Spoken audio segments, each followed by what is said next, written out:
45º dia. Síntese geral da sabedoria hiperbórea. Com o fim de que a relação análoga fique claramente evidenciada, procederei de acordo ao seguinte método. Primeiro, afirmarei uma premissa com respeito à história alegórica do prisioneiro, entre aspas. Em segundo, afirmarei uma premissa referida a uma situação análoga ao homem adormecido. Em terceiro lugar, compararei ambas as premissas e extrairei a conclusão, ou seja, demonstrarei a analogia. Compreende-se que não posso expor a totalidade das correspondências sem risco de estender-me indefinidamente. Portanto, somente destacarei aquelas relações que são imprescindíveis para a minha exposição e deixarei como exercício de imaginação, Dr. Signagel, a possibilidade de estabelecer muitas outras. Recorde somente que o homem adormecido, o eu perdido, se encontra afundado no sujeito anímico evolutivo ou alma. Aqui é preferível considerar ao eu perdido ligado diretamente à razão, ou seja, ao sujeito anímico racional, em virtude de ser este sujeito quem mais perto se encontra do mundo e quem primeiro recebe as impressões dos entes externos. Por razão, em todo caso, há de entender-se o sujeito anímico evolutivo, próprio do animal homem, quem evolui pela ação confusa do eu, essa manifestação do espírito aprisionado. A. O prisioneiro se encontra à mercê de seus guardiões, a quem o mantém no perpétuo cativeiro. B. O eu, do homem adormecido, é prisioneiro perpétuo da razão, ou seja, do sujeito anímico evolutivo. C. O prisioneiro e o eu são análogos. 2. A.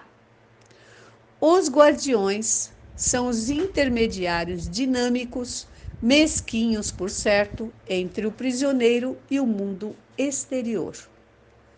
B. A razão é intermediária dinâmica, muito pobre, entre o eu e o mundo exterior, no homem adormecido. C. Os guardiões e a razão são análogos. Recorde que quando a razão elabora uma lei da natureza, intervêm os princípios matemáticos e as premissas culturais preeminentes.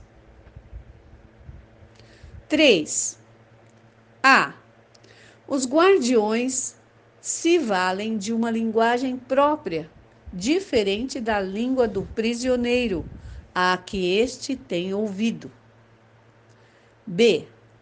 A razão emprega realidades lógicas, diferentes da língua primordial hiperbórea, original do homem adormecido, a que este tem ouvido pela sua confusão estratégica. C. A linguagem própria dos guardiões é análoga às modalidades lógicas da estrutura cultural. A língua natal do prisioneiro é análoga à língua hiperbórea do homem adormecido. 4. A. O primeiro entorno do prisioneiro é a sua cela da torre, que o envolve quase completamente, com a exceção das aberturas, portas e janela, por onde somente muito debilmente pode estender-se os sentidos. B. O primeiro entorno do eu é a esfera de sombra, que o contém quase completamente. C. A cela da torre é análoga à esfera de sombra do homem adormecido.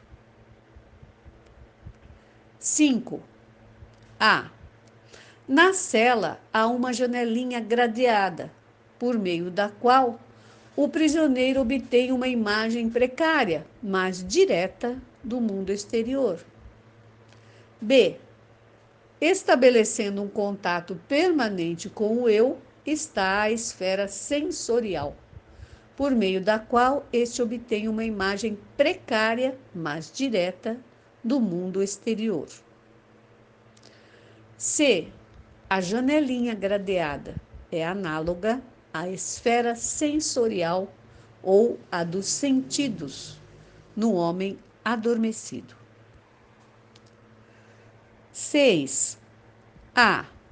Na cela há uma porta engradada pela qual ingressam os guardiões e com eles as notícias censuradas, ou seja, por onde o prisioneiro obtém uma imagem indireta do mundo exterior. B. O eu pode formar-se uma imagem indireta do mundo exterior mediante o reflexo, ou seja, o ato pelo qual se recebe a formação racionalizada. C. A porta engradada é análoga ao ato de refletir ou perceber. 7. A. A cela do prisioneiro se encontra em uma torre e está em um pátio amuralhado. Rodeando as muralhas há fossos profundos e depois outras muralhas e outros fossos. E assim sucessivamente até completar 7 voltas de muros e fossos. Os 7 circuitos de segurança desta formidável prisão se conectam entre si por pontes levadiças, corredores, portões e grades levadiças, etc. Mais além da última muralha se estende o mundo exterior, o país do inimigo. Em síntese, é a prisão uma estrutura estática que se interpõe entre o prisioneiro e o mundo exterior. B. Entre o eu e o mundo exterior se interpõe uma complexa estrutura estática denominada cultural. A razão para tornar razoável a informação do mundo exterior se apoia em certos elementos de dita estrutura estática ou cultural, por exemplo, as premissas culturais preeminentes, que significam conceitos sobre as percepções dos entes ou objetos culturais externos. C. A prisão é análoga à estrutura cultural. Também certas partes da prisão, muralhas, fossos, pontes, etc., são análogos a certas partes da estrutura cultural, isto é, premissas culturais preeminentes. Tenha presente, Dr. Signagel, que na alegoria, tanto os guardiões como a prisão são intermediários entre o prisioneiro e o mundo exterior. Mas os guardiões são intermediários dinâmicos, analogamente à razão no homem adormecido, enquanto que a prisão é intermediária estática, analogamente à estrutura cultural do homem adormecido. 8. A. Além da última muralha se estende o mundo exterior, aquela realidade que nunca poderá ser vista pelo prisioneiro, devido a que a estrutura da prisão limita seu movimento e a que uma guarda permanente cuida de que se mantenha tal situação. B. O eu, no homem adormecido, se encontra habitualmente submerso nas profundidades da estrutura cultural, flutuando perdido entre seus artificiais e estáticos elementos e à mercê da tirania implacável que exerce a razão. A estrutura cultural rodeia completamente ao eu, salvo algumas exceções, por onde acessa debilmente a esfera sensorial. Além da estrutura cultural, como objeto das esferas instintiva e sensorial, se estende o mundo exterior, a realidade que nunca poderá ser vista em sua verdade, tal como é, pelo eu perdido. C. O mundo exterior, além da prisão, é análogo ao mundo exterior, além da estrutura cultural, que sujeita ao eu ou no homem adormecido. 9. A. Em uma montanha próxima, os Cameraden tratam de ajudar o prisioneiro a fugir da prisão.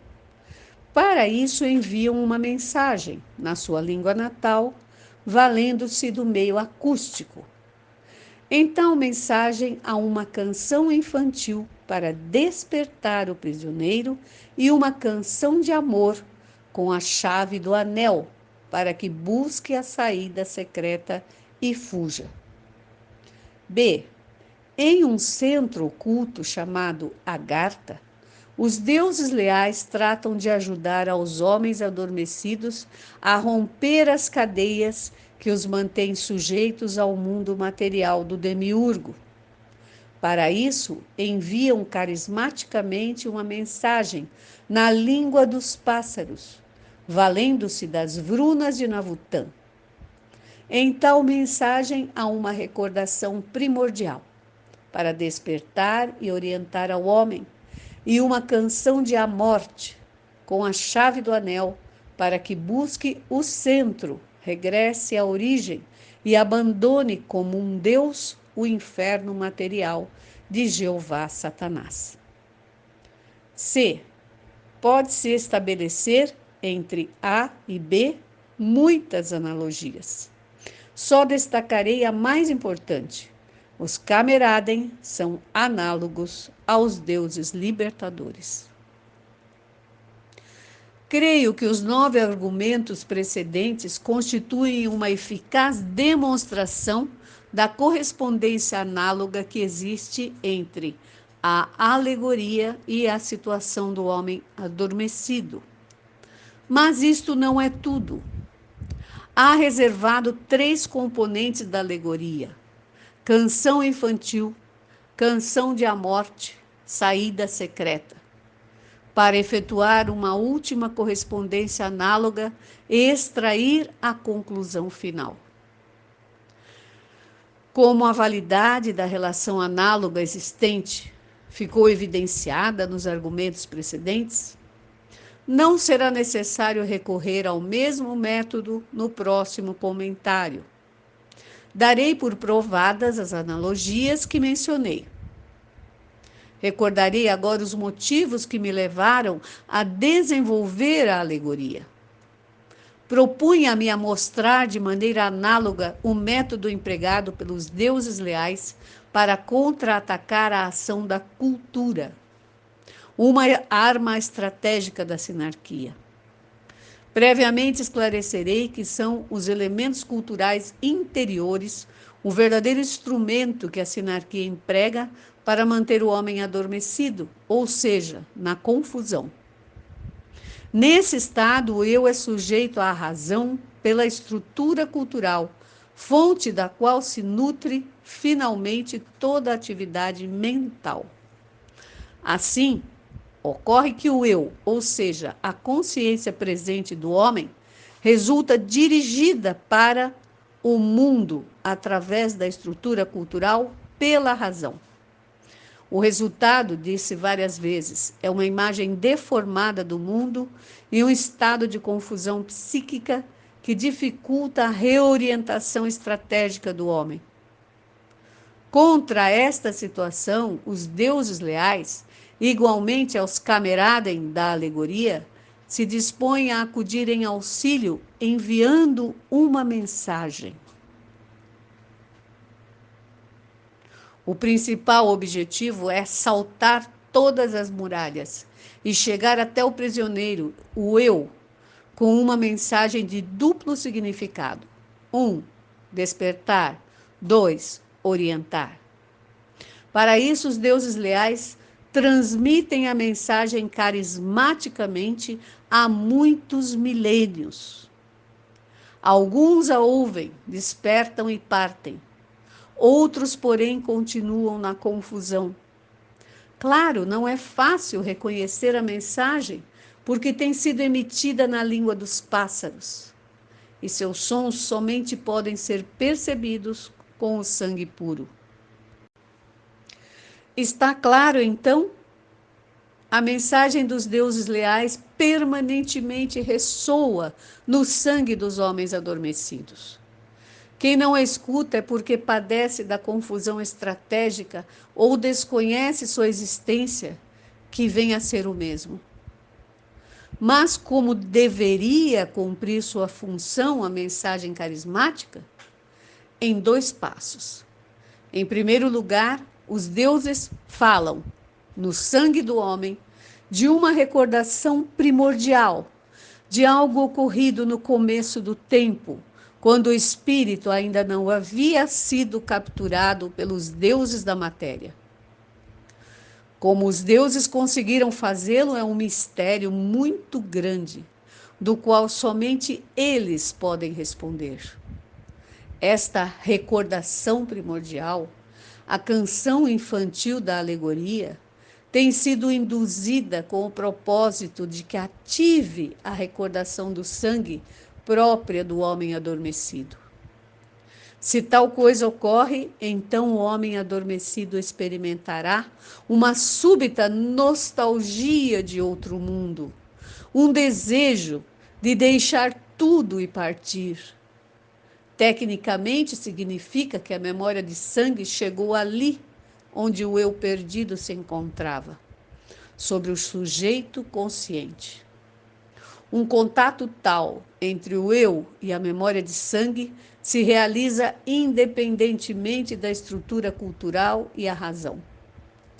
E esse é o objetivo buscado pelos deuses leais.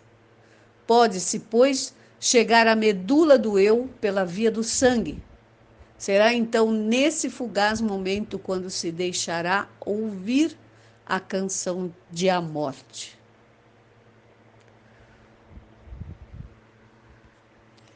Falarei agora da segunda parte da mensagem, a que se tem chamado alegoricamente Canção de a Morte. Antes de tudo, direi que tal nome não é caprichoso, pois a sabedoria hiperbórea ensina que, a partir de sua origem no universo físico, ou seja, desde a sua sincronização com o tempo, o espírito permanece aprisionado na matéria por um mistério de a morte.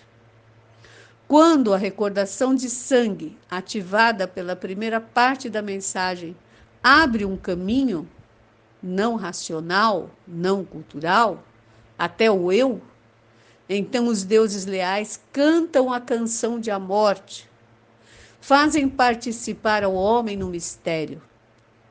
Se seu sangue for suficientemente puro para que a mensagem carismática possa ser conscientizada, então o homem tem a possibilidade de orientar-se à origem e manter-se definitivamente desperto. O mistério de a morte só pode ser revelado pelo sangue puro, interiormente, em um contato transcendente com o eu, que se realiza sem intervenção de categorias culturais ou racionais. É, portanto, uma experiência absolutamente individual, única para cada homem. Quem conhece os segredos do mistério de a morte é um iniciado hiperbóreo transmutado, ou seja, um homem de pedra imortal.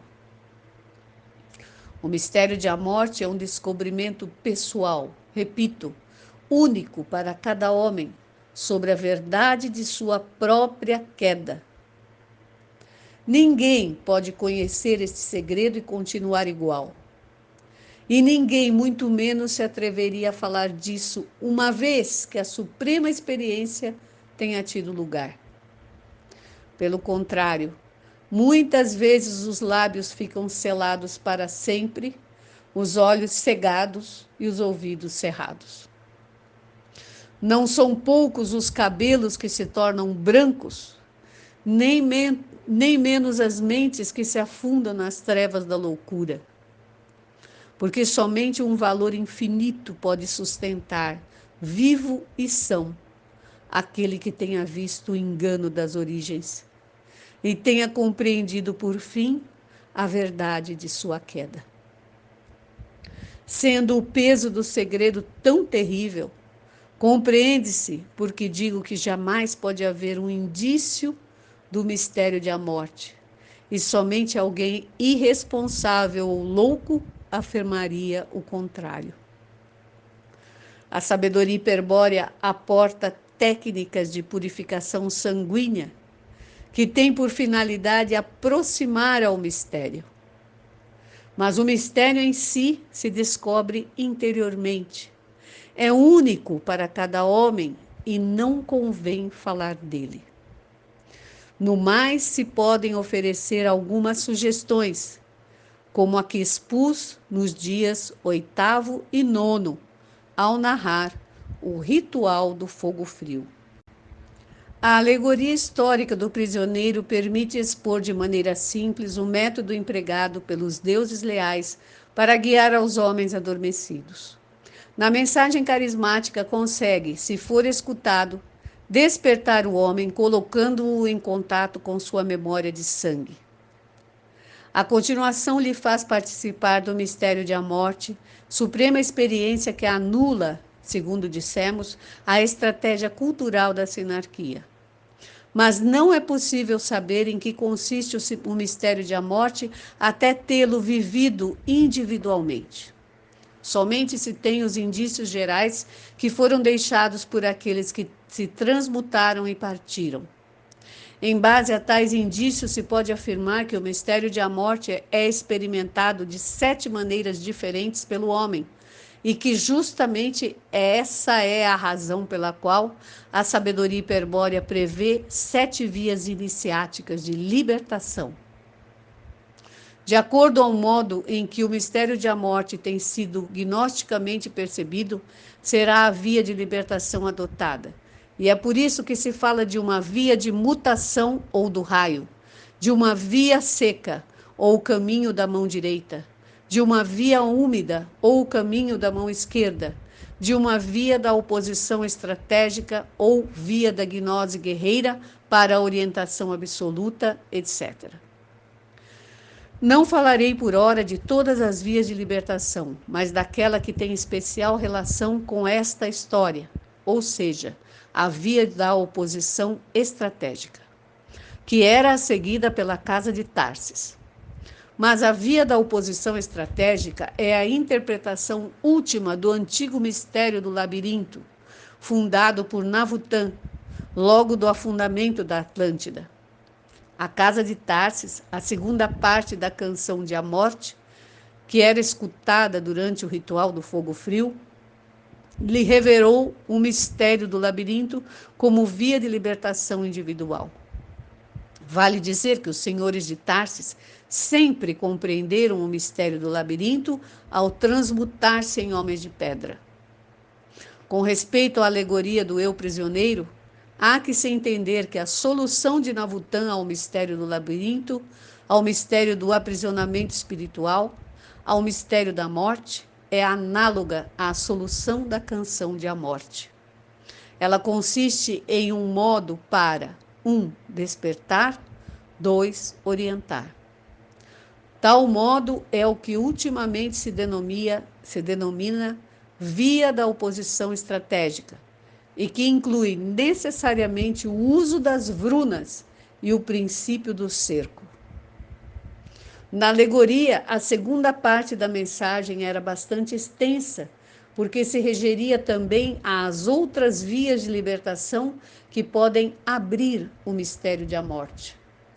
Mas o prisioneiro encontrou a chave no anel de bodas, e isso significa, analogamente, que optou pela via da oposição estratégica. A mensagem chegou a ele por via acústica, ou seja, gnosticamente, e, ao tomar consciência de seu conteúdo, por meio da chave revelada, encontra na cela uma saída secreta, a qual permite abrir a saída secreta. A cela, conforme o argumento 4, é análogo à esfera de sombra, mas, como substrato da esfera de sombra, se encontra a estrutura cultural. Uma saída secreta dissimulada no piso da cela corresponde, sem dúvida, a um princípio matemático, a um símbolo arquetípico integrado, dissimulado no esquema de uma relação. A alegoria nos permite compreender, então, que os deuses libertadores, com sua mensagem carismática, descobrem seu princípio matemático que permanecia inconsciente na estrutura cultural, ao que denominamos princípio do cerco. Daí que 10. C. A saída secreta na cela do prisioneiro é análoga ao princípio do cerco, princípio matemático ou arquétipo coletivo que permanecia inconsciente no homem adormecido e que a mensagem dos deuses libertadores descobre.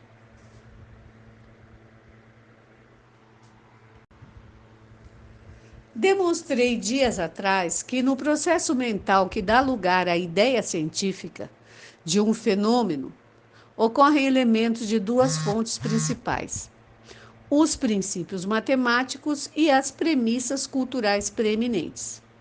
Isto se verifica principalmente ao formular uma lei da natureza, a qual explica o comportamento de um fenômeno, estabelecendo relações causais entre aspectos do mesmo. Porém, um exemplo simples.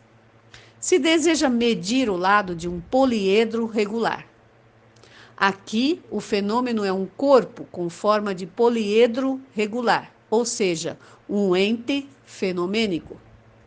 Toma-se para isso a régua graduada, ou seja, uma superfície plana sobre a qual se encontram gravadas as unidades de longitude e da qual estamos seguros que um dos seus lados é perfeitamente reto.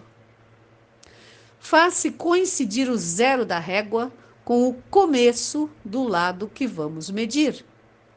Observa-se agora que o fim do lado coincide com o número 5 da régua e se afirma sem mais que, no poliedro, o lado mede 5 centímetros. Foi realizado, como se verá, uma série de operações subjetivas, cujas conclusões, entretanto, podem ser confirmadas por outros observadores. Esta possibilidade de comprovação é o que dá peso de lei da natureza ao fato mencionado.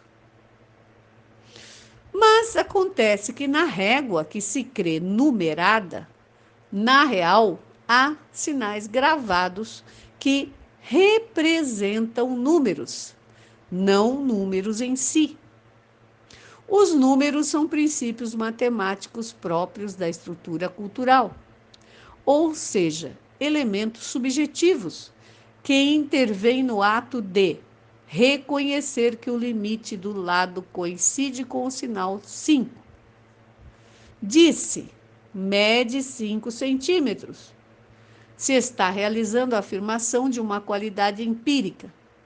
Existe uma proporção, ou seja, uma relação matemática entre a longitude do lado do poliedro e a longitude do meridiano terrestre. Esta proporção é fixa ou constante, igual a 5 centímetros, e constitui uma relação entre aspectos de um fenômeno, ou seja, uma lei da natureza. O centímetro equivale à centésima parte de um metro, e este a 10 milionésima parte de um quarto do meridiano terrestre. O ente fenomênico se apresentou completo, íntegro em sua manifestação. Porém, não é possível apreendê-lo em sua totalidade. Por mais que se observe, uma parte do mesmo se faz eminente, sobressaindo e destacando-se por sobre outros aspectos. A unidade do fenômeno tornou-se rota em favor da pluralidade de qualidades que se é capaz de lhe atribuir. Distinguem-se duas faces quadradas e em cada face 4 arestas, 4 ângulos, etc. Logo, se pratica a medição de uma aresta ou lado e se estabelece uma lei da natureza. A longitude do lado é proporcional à longitude do meridiano terrestre e sua razão é de 5 centímetros. Nesta operação que se acaba de descrever, têm intervindo os princípios matemáticos, quando se distinguem duas faces, 4 arestas, etc. E as premissas culturais preeminentes, quando se tornou eminente a face, o lado ou qualquer outra qualidade. As duas fontes concorrem no ato racional de realizar, medir, aspectos do fenômeno e postular uma lei da natureza, mede 5 centímetros, que pode ser universalmente comprovada.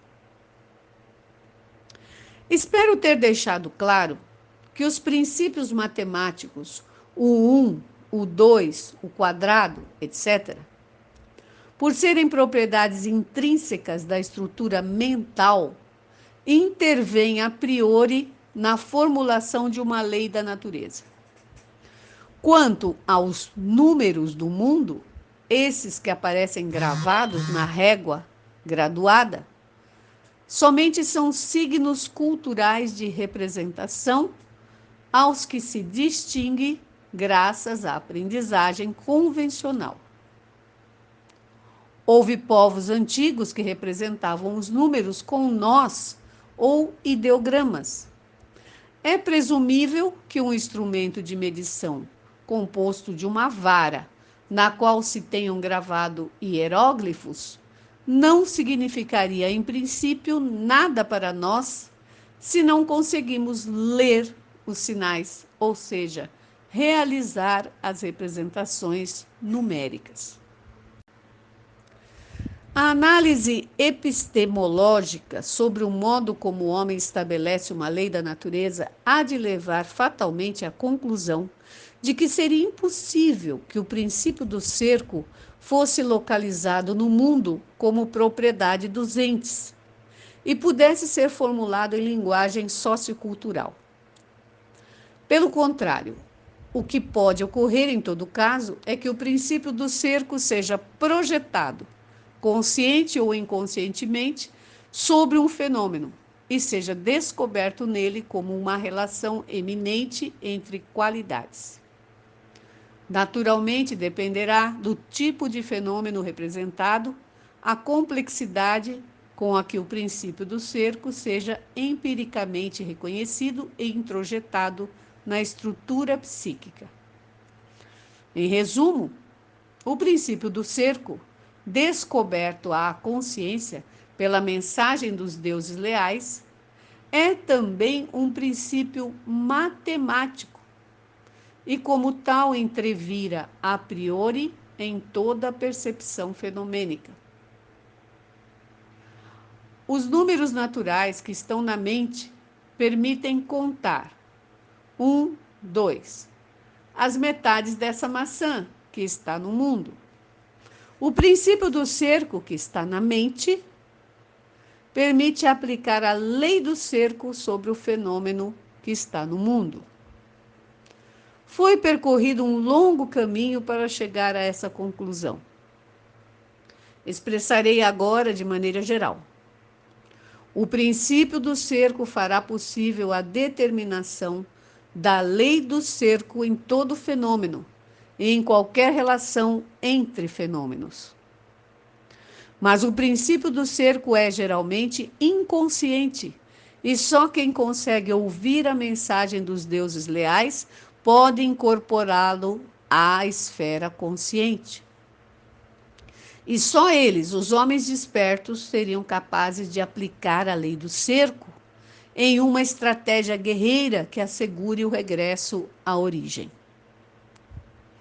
Antes mencionei a solução de Navutã ao mistério do labirinto e disse que ela inclui o uso das vrunas e o princípio do cerco. Agora agregarei que tal solução, denominada Tirodingbur, traduz-se na técnica arquemônica da sabedoria hiperbórea. Tal técnica, que é imprescindível dominar no modo de vida estratégico, permite definir no universo um cerco estratégico, ao que me referi nos dias 3º e 36º. Pois bem, segundo a sabedoria hiperbórea, todo cerco estratégico é tecnicamente uma arquêmona, ou cerco infinito. Com outras palavras, o homem desperto descobre o princípio do cerco e o projeta no mundo. Isso não é suficiente para constituir um cerco estratégico. O princípio do cerco é um princípio matemático e, portanto, é um elemento arquetípico, ou seja, criado pelo Uno. Mal poderia utilizar-se um elemento criado pelo Uno para tentar isolar-se da estratégia do Uno. Há que modificar, pois, a lei do cerco para obter o efeito isolante desejado. Em que forma? Indeterminando ou convertendo em infinito o cerco real. Isso se consegue com o uso das vrunas não criadas. A inclusão da vruna não criada na lei do cerco produz o cerco estratégico. O cerco infinito dentro do qual é possível praticar o modo de vida estratégico e desenvolver uma estratégia de regresso à origem. A via de oposição estratégica é aplicável por todo homem desperto que disponha de um cerco estratégico e de um lapis oppositionis. Este último elemento é somente uma pedra de oposição, ou seja, a saber, uma pedra que representa o Uno e contra a qual se realiza a oposição estratégica que permite aproximar-se inversamente à origem. O lapis oppositionis se situa fora da arquêmona, frente ao ponto infinito do cerco estratégico. Quando o iniciado hiperbóreo efetua a oposição estratégica, o interior da arquêmona se converte em uma praça liberada, com um espaço e um tempo próprios, independentes do espaço-tempo do universo criado. Assim, isolado, sem abandonar em nenhum momento a oposição estratégica, o iniciado avança, sem obstáculo à origem, sai do labirinto, se liberta da prisão material. Esclarecerei o significado etimológico da palavra arquêmona e o sentido filosófico que denota na sabedoria hiperbórea. Arquêmona, antes de tudo, é uma palavra composta por dois vocábulos gregos, arque, princípio, e monas, unidade. A iniciação pela técnica arquemônica permite elevar a um princípio único da psique, ou seja, a individualidade egóica de Selbst, desde onde é factível experimentar a possibilidade absoluta do espírito na origem. Tal é o sentido hiperbóreo de arquêmona. Para os homens de pedra, iniciados hiperbóreos da casa de Tarsis, o mundo no qual ocorre a vida cotidiana é simplesmente um campo de batalha. Uma palestra ocupada por inimigos mortais aos que se deve combater sem trégua, pois eles cortam o caminho de regresso à origem, obstruem a retirada e pretendem reduzir ao homem à mais vil escravidão, que é a submissão do espírito à matéria, seu aprisionamento ao plano evolutivo do universo, criado pelo demiurgo e sua corte de demônios. O mundo é, então, para os homens de pedra, o Valpladis. Na mitologia nórdica e nos Edas, o Valpladis é o campo de batalha onde Votan elege aos que caem lutando pela honra, a verdade, enfim, pelas virtudes do espírito. A casa de Tarsis, baseando-se na sabedoria hiperbórea, estendia o conceito de Valpladis a todo o mundo. Mas o mundo é um macrocosmo, dentro do qual subsiste o microcosmo potencial do homem desperto. A realidade desse mundo, que rodeia como Valpladis ao homem desperto, é Maia, a ilusão do grande engano. Quando o homem desperto se tenha situado em sua arquêmona e liberta a praça interior pela oposição estratégica, indeterminando ou tornando infinito o cerco real, o lapis oppositionis que se encontra no Valpladis se diz que seu lugar constitui a fenestra infernalis da arquêmona, o ponto infinito do cerco estratégico. A fenestra infernalis é o ponto de maior aproximação entre a praça libertada e o Valpladis.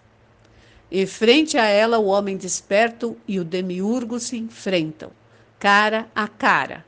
Se confrontam duas estratégias totais, a hiperbórea e a satânica.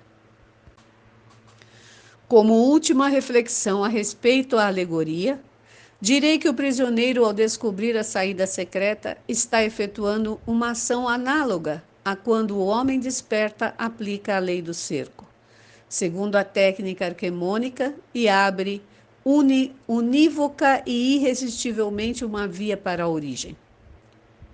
Explicou-se então o método que os deuses leais empregam para contra-atacar a cultura, arma estratégica inimiga.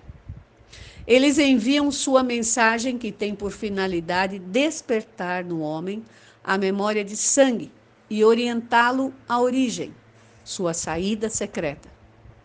Para este último, o induzem a descobrir o princípio do cerco e a aplicar, logo, a técnica arquemônica. O princípio do cerco é infalível para os fins estratégicos propostos e tanto pode ser aplicado individual como coletivamente. A história abunda em exemplos de homens que tenham aplicado técnicas baseadas na sabedoria hiperbórea para imortalizarem-se como deuses ou para conduzir a um povo de sangue puro à mutação coletiva. Como prova dessas gloriosas ações, existem numerosas construções de pedra que ninguém compreende em nossos dias, porque, para isso, haveriam de possuir uma visão fundada no princípio do cerco. Ao homem desperto, conhecedor da técnica arquemônica, uma só olhada sobre as construções megalíticas, ou sobre Monte Seguro, ou sobre os KZ, lhe basta para interpretar corretamente a estratégia hiperbórea na qual se baseou sua construção. O castelo de Monte Seguro, vale a pena esclarecer, foi construído pelos cátaros, segundo a técnica arquemônica, assim como os KZ, ou Konzentrationslager, campos de concentração da ordem negra alemã SS, as quais não eram sinistras prisões como pretende a propaganda sinárquica, mas maravilhosas máquinas mágicas para acelerar a mutação coletiva e racial, baseados na técnica arquemônica da sabedoria hiperbórea. Dentro da área isolada do KZ, os elementos raciais mais nefastos da sociedade, isto é, Os degenerados, delinquentes, viciados, e inclusive os judeus, podiam ser transmutados e reorientados em favor da estratégia nacional. Direi finalmente que quem é consciente do princípio do cerco tem superado a estratégia cultural inimiga e pode realizar o duplo isolamento do eu e do microcosmo. O princípio do cerco permitirá fixar os limites do sujeito consciente, isolando o eu das premissas culturais preeminentes e trasladando-se até o centro do selbst. A técnica arquemônica permitirá, então, isolar o microcosmo do macrocosmo, ganhando um tempo e um espaço próprios, ou seja, a imortalidade. O microcosmo, ou corpo físico, se terá transmutado em Vajra, a matéria incorruptível.